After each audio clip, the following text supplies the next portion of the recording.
Você está assistindo Blitz, um oferecimento iDream Center Shopping. E seja muito bem-vindo, este é o programa Blitz, começando pelo canal da gente, Canal 15, eu sou Fernando Prado, e tá começando o Blitz pra você. Olha só, gente, a adolescência, você sabe, né? É aquela fase que acontecem milhares de mudanças, seja no social, seja no afetivo, são realmente mudanças, ansiedades, medos, tristezas e até chegando à depressão.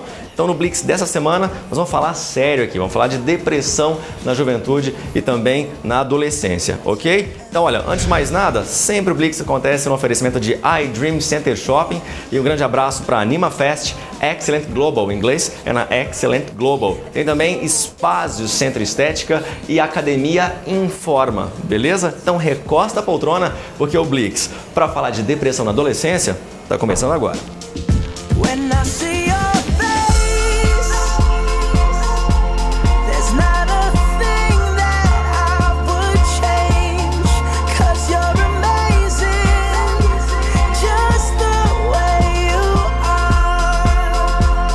O programa Blitz essa semana falando sobre depressão na juventude, um assunto sério que eu acho muito legal, porque a gente tem que realmente abrir isso para quem tem em casa, é algo que acontece em várias famílias, com muita gente, e é hora da gente falar um pouco sobre isso. Eu tenho o prazer de receber aqui, mostra meu convidado, eu tenho o Dr. Alfredo Demetrio, que é médico psiquiatra, seja muito bem-vindo.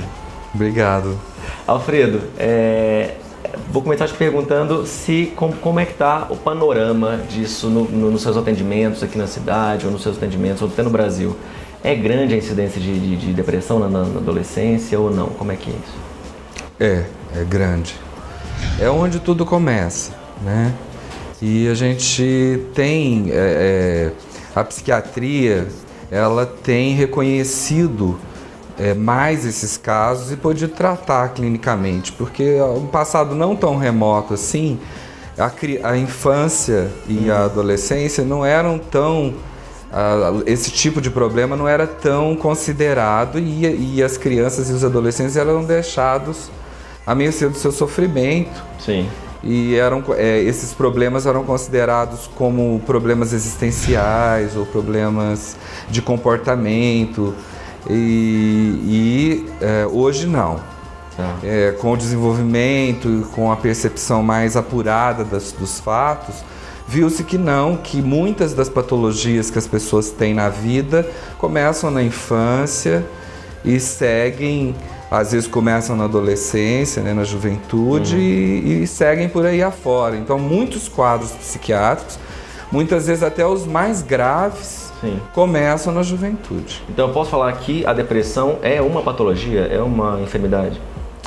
É uma enfermidade, muito relacionada com todas as coisas da vida, sim, que envolve o jeito da pessoa estar na vida. Uhum.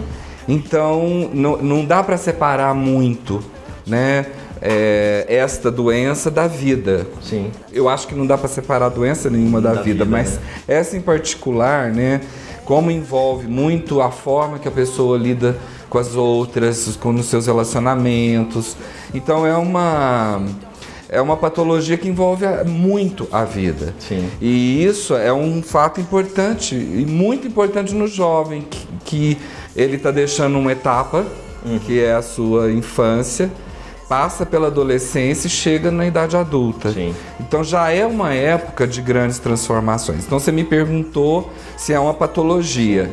É uma patologia. Mas existem fatores sociais, tá, familiares, além dos biológicos, que a gente tende a considerar que só os fatores biológicos são patologia. Sim. E não é assim. Na nossa área, todos são importantes.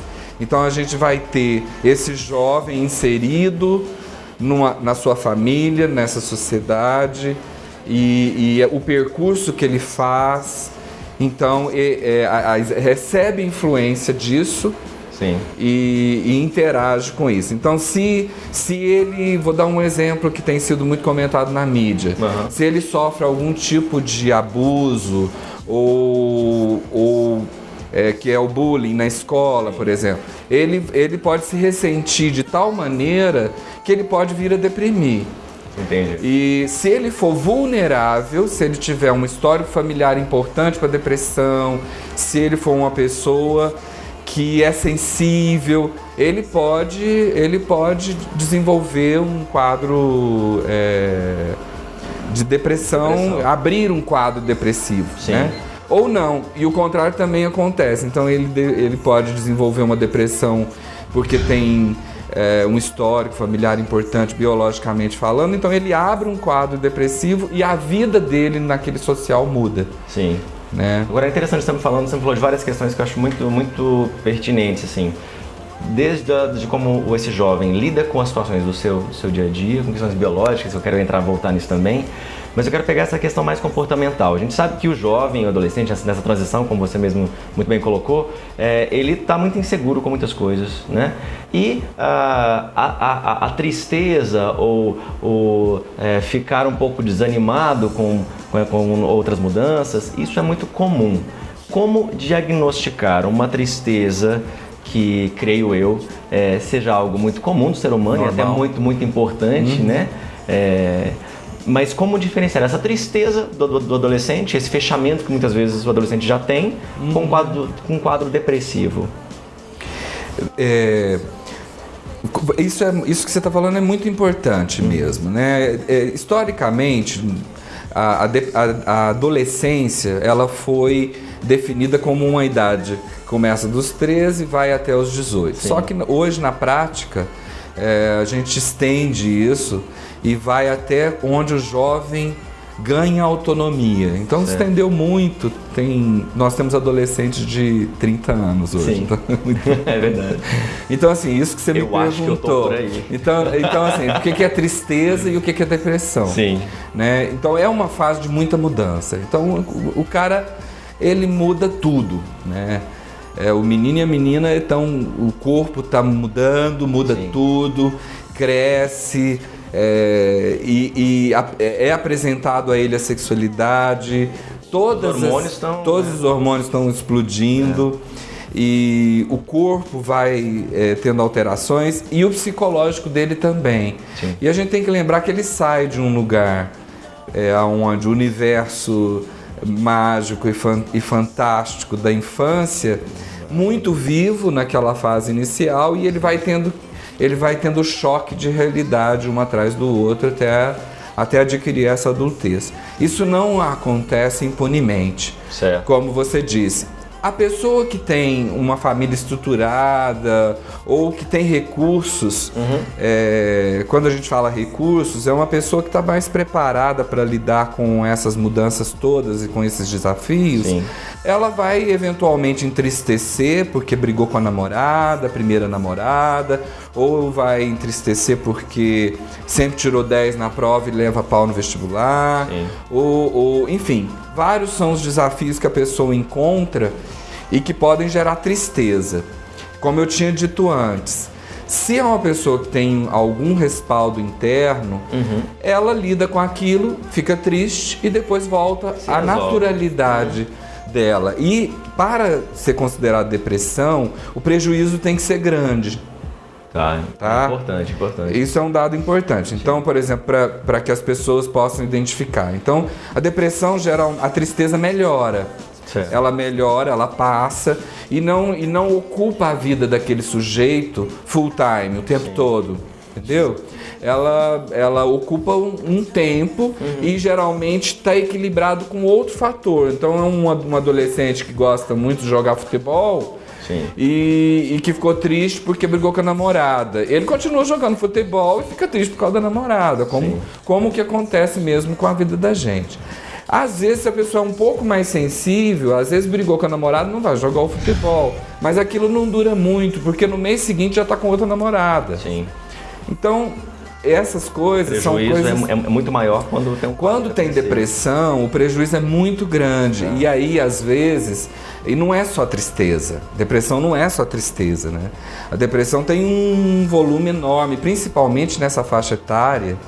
Aparece de várias formas. Então, e para a família ficar atenta, porque pode ser confundido com a própria fase do desenvolvimento mesmo. Sim. Mas, por exemplo, uma criança ou um jovem que sempre foi tranquilo e de repente começa a ficar irritado, alguma coisa está acontecendo. Precisa ser olhado. Tem que prestar atenção. Então, assim, se de repente é um jovem que estava tudo bem, sempre foi sociável dentro de casa, chegava, abraçava, de repente está diferente, se isola, tem que prestar atenção.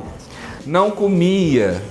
E agora começa a comer demais, ou o contrário, gostava de comer coisas diferentes, de repente começa ou emagrece demais ou engorda demais. Sim. São fatores que podem acontecer, né, nessa faixa etária, mas que tem que ser observado. Mas que são pistas que a são família vai pistas. tendo. São sintomas, né? Para nós, esses são sintomas que a gente sempre investiga. A irritabilidade, né, é um fator importante. Eu quero voltar a falar da questão da família, que a gente sabe que é muito, muito importante nesses casos.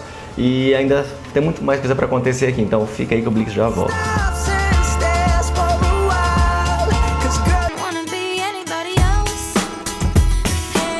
E o Blix está de volta falando essa semana sobre depressão na juventude. Eu recebo aqui o Dr. Alfredo, não mostra meu convidado aqui, por favor, Alfredo Demétrio, e daqui a pouco eu ainda falo com a doutora Ana Célia, ok? Alfredo, vamos voltar na questão da família que eu acho fundamental. Quando eu tenho um adolescente, um jovem dentro desse núcleo familiar que está passando por um quadro desse de depressão, a família tem que se mover de alguma forma, correto? Não dá só para ignorar e achar que isso vai passar simplesmente, naturalmente. Gostei porque a família é a base de tudo. Certo. Né? E é quem cuida, mas pode ser quem gera. Quem gera também o problema. Então eu queria só falar um pouquinho sobre isso. A família que é disfuncional, uma família que tem alcoolismo. Sim. Tá? Então esse jovem recebe as influências disso na sua origem e pode receber isso como violência. Vamos supor que a pessoa que está alcoólatra ali dentro é violenta com ela. Sim. E isso faz com que essa criança, e hoje já está comprovado que a violência na infância gera depressão ou outros problemas emocionais e psiquiátricos até no futuro, tá? Então isso que você me perguntou, se a família tem que cuidar. A família tem que cuidar, sim. E eu disse no bloco passado sobre a situação do que pode chamar a atenção dessa família. Sim, sim. Né? O jovem que ele não tem esse apoio social familiar, ele às vezes vai buscar recursos ou saídas fora. Certo. Tá? Então, além daqueles sinais que eu disse da família, tem outros. Então, pessoas que usam muito droga, pessoas que fazem esportes radicais sem proteção.